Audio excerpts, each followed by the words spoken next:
Welcome back to the Indicator Library. I'm Indicator, and today we're making moving averages simple.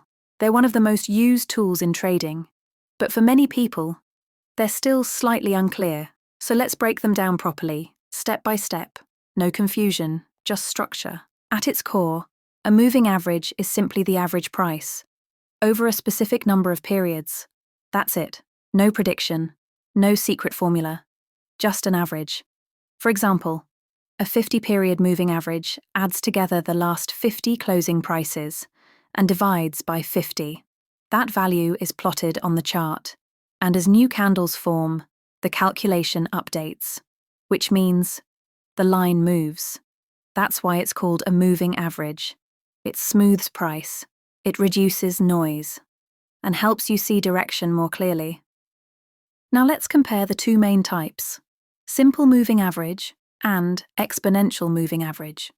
They look similar, but they behave differently. The simple moving average treats every price equally. The candle from 50 periods ago matters just as much as the most recent one. It moves smoothly, slowly, steadily. Now the exponential moving average gives more weight to recent prices, which means it reacts faster, it turns sooner, when price shifts.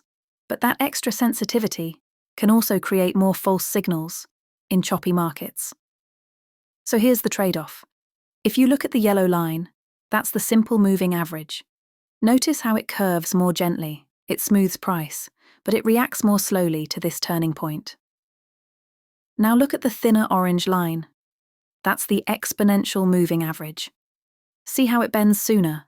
It responds faster when price shifts. That responsiveness can be useful, but it also means it's more sensitive. In choppy conditions, it will move around more, so neither is better. They simply respond to price in different ways. They just behave differently. Moving averages work best in trending markets, strong, clear, directional markets. If price is consistently moving higher, you'll often see it stay above the moving average. And during pullbacks, price may come back toward the average before continuing upward. In a downtrend, the opposite happens. Price tends to stay below the moving average, and rallies often stall near that line. In these conditions, the moving average acts like dynamic support or dynamic resistance. It helps define structure. But remember, it's following the trend, it's not predicting it. Now let's talk about when moving averages struggle. Sideways markets, ranging conditions. When price is moving up, then down, then up again, with no clear direction. In these environments, there is no trend. And remember, moving averages are trend-following tools.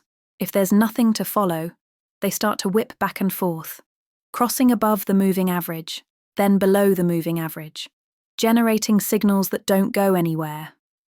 This is where beginners get frustrated. They see a crossover, they enter, and price immediately reverses. Not because the indicator is broken, but because the market isn't trending. Moving averages need structure.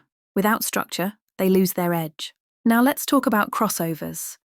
This is where many traders think the magic happens. When a short moving average crosses above a longer one, people assume an uptrend is beginning. But here's the reality. A crossover doesn't predict the move. It confirms that the move has already started. By the time the lines cross, price has already shifted direction. The moving averages are reacting to what price has done. They are not leading it. And that's important to understand. Crossovers are confirmation tools, not early warning systems. Hi, I'm Indy. Let's quickly bring this together. Moving averages don't predict price. They help you understand trend. They smooth out noise, so you can see structure more clearly. They work best in trending markets.